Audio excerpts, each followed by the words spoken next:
I born in 1949 at southern part of Korea, the called Jungnam province. Then I grew up in Seoul area, and then I came to the United States 1972. Then I became a minister in 1976, and since then I was pastoring full-time. And then 1986 I joined the military as a chaplain, and then I called India, from my denomination, my official title is missionary to the U.S. Army from Southern Baptist Convention. And since then I worked 25 years. By the grace of God, I retired last year as a colonel, 25 years service in the Army. In the same time, pastoring the local Korean Baptist Church. Church? Here in Honolulu, Hawaii. How about your family? Well, I have one daughter and two sons. And then a daughter, he graduated at Georgetown. After she finished the master program, now she's working over here for the United States investigator. And then my son, he's the teacher, intermediate school. My youngest one, he just graduated Boston College, and now he's preparing to be a full-time missionary to Africa. That's very nice. So when did you come to Hawaii? 1972 July. 1972 July. And since then you've been serving as a pastor in the military, right? From 76 years. From 76. So you must have a lot of relationship with Korean War veterans. Yes, since because the Hawaii was the center of the indeed. Especially, I'm not sure what year, but one day I saw the newspaper. Some of the people from Korea, they tried to destroy the statues of the MacArthur, General MacArthur. And I was so upset about it.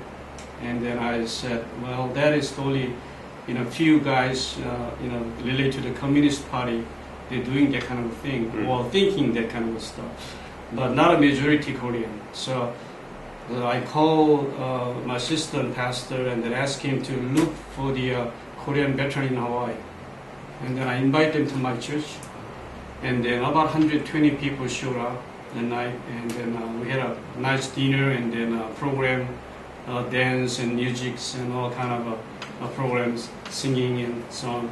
So we had such a good time, and then I told them a few people in Korea, they are they have a movement against the American.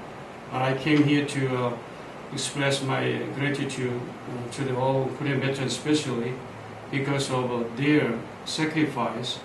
I believe Korea is still exists, and personally, because of their service, I became a U.S. Army chaplain, and then I became a colonel because of their sacrifice. So I said, thank you to them, and then I appreciate for them. And since then, every year, I having the same kind of program. One time maybe more than 50 singing groups, and sometime last year we have a dancing group and singing group. All different people come from different part of the church, and then we made a program, and then we had a appreciation dinner like that. So that's why I have a kind of a close relationship with the veteran. But now I'm also a veteran too. Yeah. Yeah, definitely the Korean Church plays central role connecting the Korean War veterans and Korean populations wherever in the United States, and that's very nice. So you regularly do provide some kind of programs? Yes, I'm doing the once a year major program, but not only that, because of that, sometimes we have a connect and some other programs coming up. So like a month ago, the Korean Consul General, the office, they provide some movie. They have such a nice Korean movie. So there's a lot of people now in Hawaii, they like a Korean culture, movies and so on. So they invite to our church to have a movie day. And then they show the movie, and then we provide the dinner as well. So they have such a good time. And so I encourage him to, when I go to a different city, to talk to different pastor, Korean pastor, I said, introduce my program, and then I tell them, encouraging them to develop the same kind of a program for the Korean War veterans. Could you say the name of your church that you are now pastoring now? Yeah, my church name is the All People Mission Church. All People Mission Church. Yes. Yes. Let's go back to the period of Korean War. I just heard that you were born in 1949. Yes. So you may not have any memory. Any memory? I just heard about a lot of stories. Yes. Where were you when the Korean War broke out? In Chungnam area. Chungnam. Yeah, middle part of southern part Korea.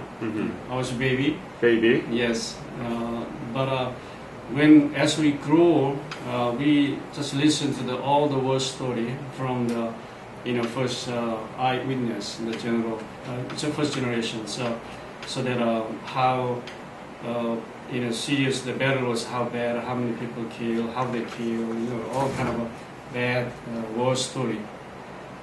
But that is such an awful time for Korean people. So after the Korean War, 1953, I think you were in kindergarten and Yes. elementary school and went to the middle school. What was the life at the time? How was it? How poor our economy was, and how was daily life? In my memory, Korea at the time was so poor, and hardly many family had to have a 3 meal per day. That was the main concern. What is the next meal? When is coming for the next meal? What kind of a food we're going to have? So everything was based in necessity of the human being. Main thing is like what's going to be for next meal. That was maybe kind of question many times. So that was kind of a common people of Korea at the time. So what do you think the important contribution that Korean War veterans made for what Korea is right now? As we all know, Korea is 13th largest economy in the world, and so powerful in terms of information technology, and substantial democracy has been achieved. What is the legacy that you think the Korean War veterans contributed to what Korea is right now? Because of the personal belief and what I have experienced in history, personally, Korean people in general, they are in debt to the American people. Personally, I believe Korea became an independent country from the Japanese occupation because of the power and sacrifice of the American people. In Korean wartime, the nation saved from the Communist Party because mainly of the sacrifice of the young people's life, Americans. Then more than that, more than 110 years ago, the first missionary came to Korea from America. So personally, I believe, spiritually, and many other way, we adapt to the American. So personally, somehow God gave me the vision, and we have to pay back for their love. So that was one of my kind of a theme or my dreams as a pastor that come to this country. And that I believe that we should pay back for their love. We cannot pay back actually, but we have to know why this thing happened. But not because of the American, but beyond the Americans or politics or history, I believe that God's hands was there. God has some master plan for the future, because God knows what's going to happen to the America. When this country so rich and became powerful and superpower or whatever, and somehow any country in history, they're one time is strong and then the other time is not strong, and we have so much problem in this country. And then God bless Korean, and through the American, now God sent many Korean to this country to bless them, to pay back their love, so that I want to contribute something to this society, whatever I can. And so that that is my heart. I mean, this is what I want to do. That's the reason I want to join the chaplaincy too. The thinking that I want to pay back to their love, the soldier who came to Korea and sacrificed their life, their life and so on. So, I do the same thing to the American people. Mm-hmm. And then now I'm American also anyway. I'm an American Korean, so, yeah. So when you were growing up in Korea, were there any relationship that you had with American soldiers or any other American missionaries? I didn't have any relationship, but we have a lot of good missionary friends and pastors. We work together side by side at the church. I heard that there are about 220 Korean War veterans live around the islands here in Hawaii. Yeah. And according to your experience, how do they live here? There are many people wounded, suffering from the... yes. Many people, they're still suffering, not only the mentally, but physically. They have wounded soldiers, and they have their scar and still there, and then a lot of people's like that. And unfortunately, a lot of people getting older now.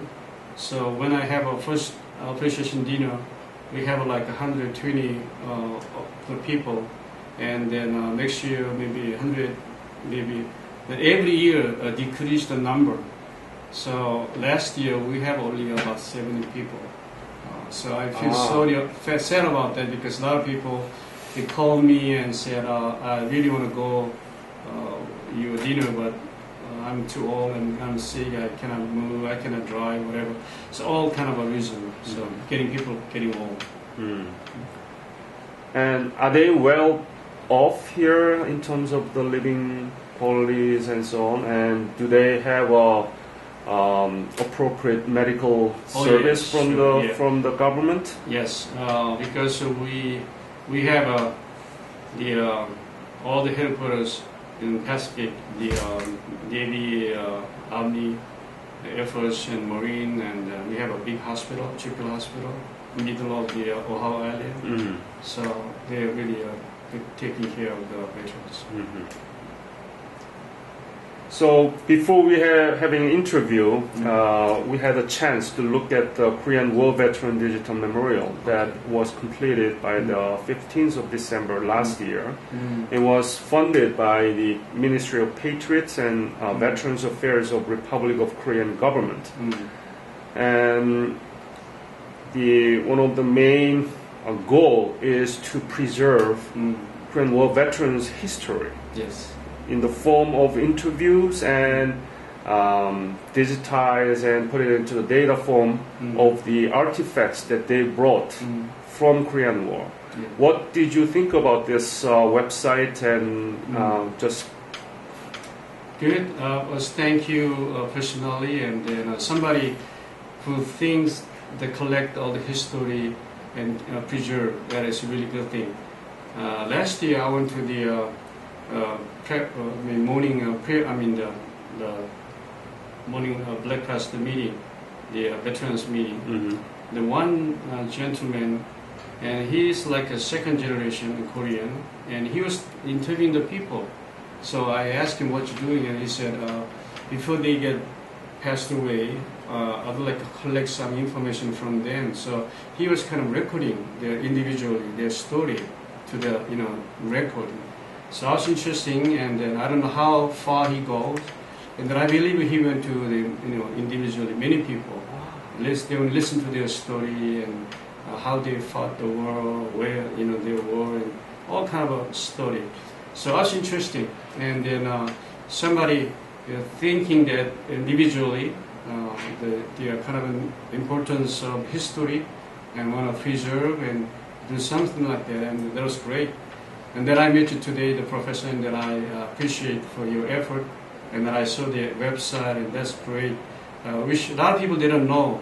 A lot of people said that's forgotten war, but that is one of the most important war in history for American soldiers as well as for Korean.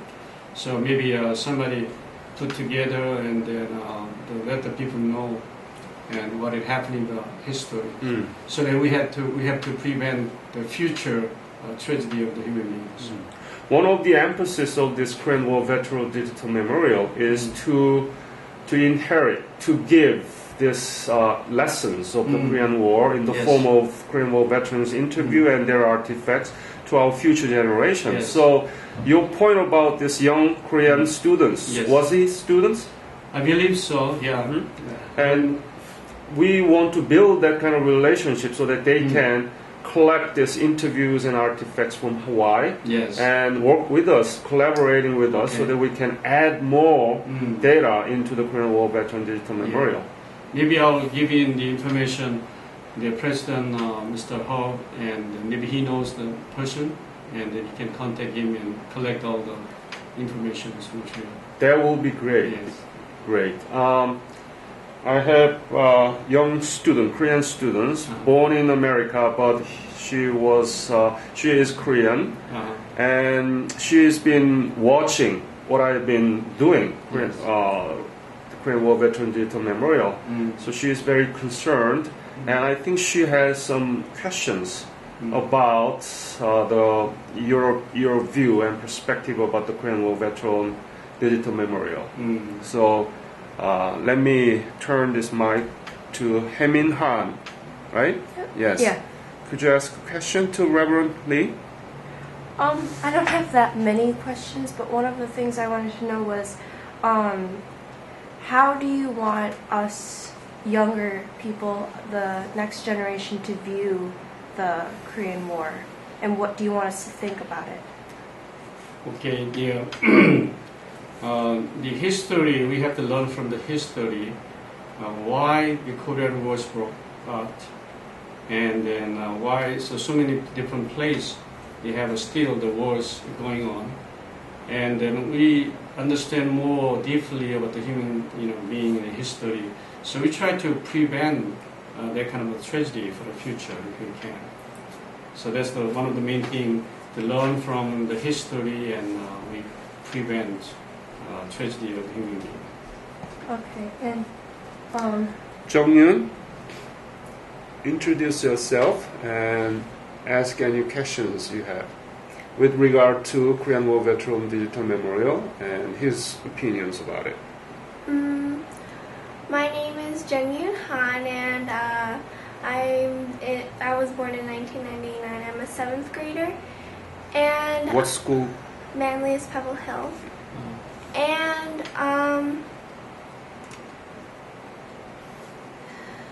how do you think the future of Korea is gonna go on? The 1969, I believe, I spent a lot of time to pray in the mountain. They have a lot of prayer mountain in Korea. So like almost a year, I spent time in the mountain, stay there, and meditate with the scriptures, Bible, and pray. That's all I did in the whole year. And God spoke to my heart clearly. Go down from mountain. He doesn't want me to stay in the mountain. And you have to go down to the people, community, and then God told me that He's going to use the Korean for the world. And then I said, we Korean is so poor at that time. We don't have any power. What are you going to do for the world? I mean, how can we reach out the world? But God spoke to me very clearly. God going to do using the Korean. So anyway, I came down. I forming the college groups, and then I said to them, "This is a time God sending us to send out to the world. So all Christian young generation, we have to train, we have to educate, then we have to reaching out to the world as setting up the missionary and so on. We have about more than 100. We call Thursday prayer meeting. 100 to 200 students came every night every Thursday. A lot of people kind of doubt and they're questioning. One of the main questioning was that it's okay to have a big dream and vision, but practicality, let's talk about Korea situation. And financially, we are poor. Politically, we don't have any power. Well, how can we have a resource to reaching out to the world? Then I said, I don't know. But God, if God want to do, He can do anything. So let's pray about it. So we pray for all different nations and so on. And then then after that I had to go to serve the Korean Army, so I draft, so I would join the Army.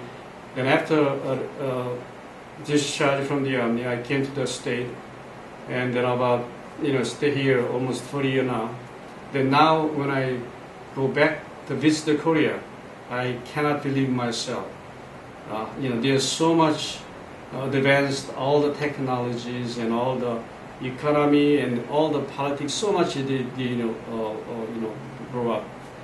And more than that, after 100 years in Korean history, now they are second largest country in the world sending out the missionary to the world. Yes. America is still number one. I keep praying, Lord, until you come, bless this country so we can send a missionary to the world. That's the number one country in the world. But now Korea is the second. They're sending out a lot of missionaries to the whole world. And then I asked them, where did they have money? Because I was in the military. I didn't go to Korea. I didn't have any news from Korea. I just cut off, and then I live in the American society. So I didn't know much about the Korea, how they developed. And then 1996, I believe, and somebody told me that, 2,000 and 10,000 people be coming to visit, travel to Hawaii. And then I said, what? Where do they have money? And then I said, what country you came from? They asked me, I don't know what's going on over there. And then I visited Korea, and then I opened my eyes, and I'm kind of a shock. I said, wow, look at this. Short time, like 30 years, really upside down. Korea is really not a poor country anymore. They are rich country. I mean, rich than anybody else. And they are living a standard, whatever, is much higher than our standard. And I said, wow. And not only that, the education and so on, advanced so much in technology and so on. I said, it's unbelievable, amazing. And then I have experienced that when God gave us the vision, and also God gave us the resource to fulfill God's vision. So that I talk to the young people, searching the God's vision for your life, and then God will take care of the rest of it. Great.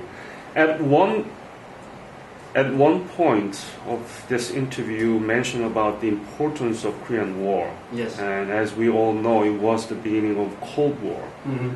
And we are still divided, country, because of the Cold War ideology. Yes. So would you share your view about the important historical legacy of Korean War overall? Actually, that is the Korean War, but actually that is not only Korean War. That is kind of a world war, because behind North Korea there was China and Soviet, all the communist country in there behind that, and then for the Korean side, we have 16 countries who came and sacrificed their life to support of our country. So actually, that is not a Korean so-called war, but that kind of a world war. And I hope they are kind of what they try to do is historically is kind of a goes down now. So all the Communist Party and they're getting weak, and then it's not work anymore. So even China, they changed. They had to transform their the politics. So even in Russia also. So I believe in North Korea very soon they have to change. They have to transform. Otherwise they will die. So I pray that the North Korea their leadership they change for better. Then so that somehow the unifications in the Korean Peninsula days is coming soon. Mm-hmm. I believe it's coming soon. Mm-hmm. Thank you for your effort, and thank you for all Korean War veterans. God bless you all.